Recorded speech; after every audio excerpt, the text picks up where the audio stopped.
আপনার স্বপ্ন যদি হয় বড়, তাহলে আপনার প্রচেষ্টাও বড় হওয়া উচিত। আজ আমরা জানব এমন একজন ব্যক্তির গল্প, যিনি ফুটবলের দুনিয়ায় বাংলাদেশি বংশোদ্ভূত হিসাবে নিজের পরিচয় তুলে ধরেছেন। তিনি আর কেউ নন, তিনি হলেন হামজা দেওয়ান চৌধুরী। হামজা চৌধুরীর জন্ম ইংল্যান্ডের লুটনে। তার মা বাংলাদেশি এবং বাবা গ্রানাডিয়ান। বাংলাদেশি ঐতিহ্যের প্রতি তার ভালোবাসা এবং শ্রদ্ধা তার জীবনে গভীরভাবে প্রভাব ফেলে। মাত্র 9 বছর বয়সে লেস্টার সিটির একাডেমিতে যোগদান করেন হামজা।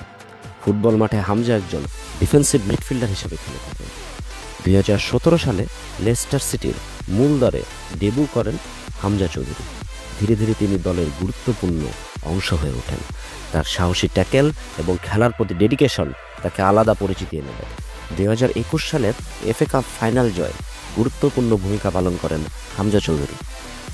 লেস্টার সিটির হয়ে তিনি প্রথম শিরোপা জেতেন। এফএ কাপ ফাইনাল জয়ের পর হামজা তার এক বন্ধুর সাথে ফিলিস্তিনি পতাকা উঁচিয়ে বিজয় উদযাপন করেন, যা নেট দুনিয়ায় ব্যাপক সাড়া ফেলে দেয়। যদিও হামজা ইংল্যান্ডে জন্মগ্রহণ করেছেন, তার মায়ের দেশ বাংলাদেশ তার হৃদয়ে বিশেষ জায়গা দখল করে আছে। বিভিন্ন সময়ে তিনি বাংলাদেশের প্রতি তার ভালোবাসার কথা প্রকাশ করেছেন।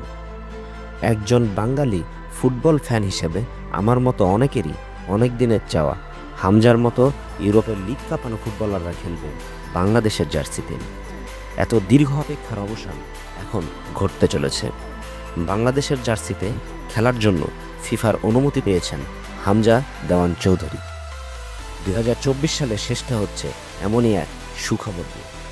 হামজা চৌধুরীর গল্প আমাদের অনুপ্রাণিত করেন নিজের পরিচয় নিয়ে গর্বিত থাকতে। হামজা চৌধুরীর গল্প আমাদের শেখায় যে কোনো স্বপ্নই সম্ভব, যদি আমরা তাতে বিশ্বাস করি। আপনি কি ভাবছেন হামজা চৌধুরীর এই যাত্রা নিয়ে? কমেন্ট বক্সে অবশ্যই আমাদের জানাবেন। ধন্যবাদ।